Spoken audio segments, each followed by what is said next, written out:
130 ans après l'apparition du roman De la Terre à la Lune, Disneyland Paris inaugure aujourd'hui le plus sophistiqué de ses 40 attractions, Space Mountain, directement inspiré du voyage imaginé par Jules Verne. Certes, l'imagination, je sais, n'a pas de prix, mais sachez tout de même que ce joli manège a tout de même coûté plus de 600 millions de francs. Roulez petit bolide en compagnie d'Éric Lemasson et de Yann Jiquel.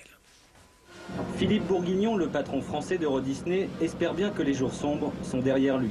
Après avoir négocié l'énorme dette avec les banques, après avoir restructuré, baissé les prix d'entrée, essuyé la menace d'une fermeture du parc, voici aujourd'hui son arme secrète. Un canon pour propulser les visiteurs au 7e ciel, pour surtout relancer le parc d'attractions, même si chez Mickey, on a appris après tant de désillusions la valeur du mot prudence.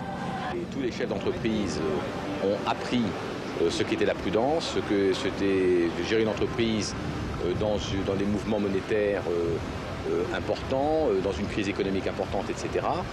On l'a appris comme les autres, au même moment que les autres, peut-être de manière un tout petit peu plus violente, et donc on continuera avec prudence.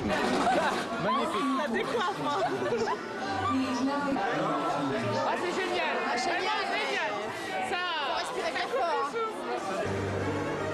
Émotion garantie pour les premiers visiteurs de cette nouvelle attraction. Space Mountain, c'est son nom, 2 ans de travaux, investissement 600 millions de francs.